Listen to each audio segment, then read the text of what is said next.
The last week of October in my garden. The mornings come softly and darker now, oftentimes wrapped in a pale mist that lingers between the trees in my garden like a half-forgotten dream. The air has the faint, sharp scent of wood smoke, and each breath seems to carry a promise of colder days ahead, a time of year that I love so much. It's the last week of October, and my garden is in that beautiful melancholy state between abundance and rest. When I step outside, the grass is wet underfoot from the nighttime rains, and the silver droplets adorn everything, the fading marigolds, the curling leaves of all the shrubs, all saying goodbye to summer, even the gate latch that doesn't fit so well now that the dampness has affected the old wooden gatepost. Overhead, the old cobnut tree shivers in the wind, and its leaves loosening their hold one by one. I've been sharing the nuts this year once again with the mice and the squirrels. I'm never sure who receives the lion's share, but I have reason to believe it isn't me.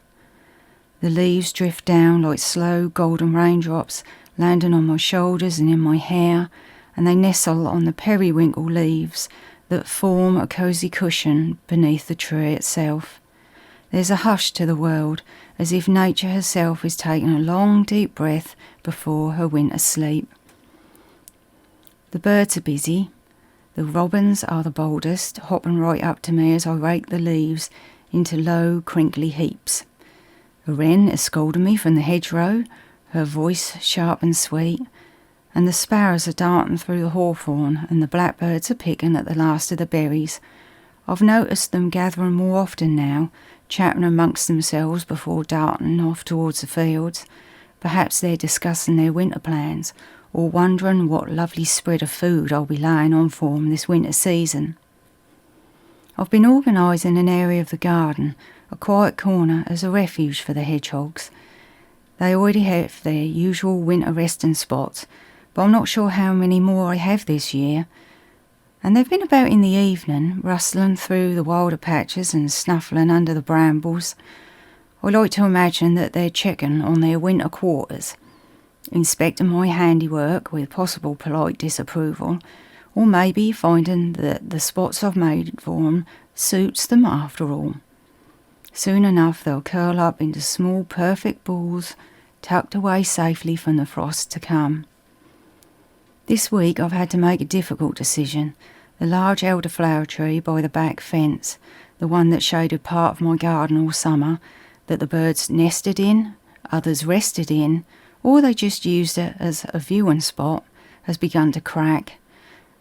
The autumn storms are due any day now, and though I have tried to ignore it, I could see the worsening of that tree, so yesterday I reluctantly took my saw from the shed and I became the woodcutter. The sound was harsh in the early morning still air, but I was kind, and I worked carefully, speaking softly to the tree as though it might understand me. When it was finally down, I knew that I had done the right thing, and it was the right course of action, even though I had divvied over it for some time. And in turn, I have now saved the surrounding plants from damage caused by future storms, and the light now pours into that area. This afternoon I made a cup of tea and I sat by the window while the light began to fade. A flock of starlings wheeled through the air and above towards the fields, their movements like a living shadow against the pewter sky. Rain was coming after the morning's blue cloudless one. A cold day it was, with northerly winds that may in time bring snow, and beyond them the horizon glowed briefly, a line of gold between the cloud and the old land, and the wind picked up again, scattering leaves across the lawn, and I could feel autumn hinting at winter, and I'm thankful that it is a season that I love, and I shall enjoy every day that counts down towards it. There's something sacred about this last week of October, this quiet, sometimes bright, often breezy, interlude before the deep rest of winter. The garden is tidying itself with a little help from me. I'm helping tucking in the corners and making room for peaceful days, for when there is frosts and snow on the wind from heavy laden clouds.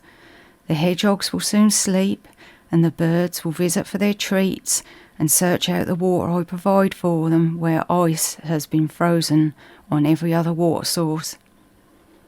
The elderflower may be gone, but I shall have all winter to make plans for that area when comes the time to think of warmer days of the year to come.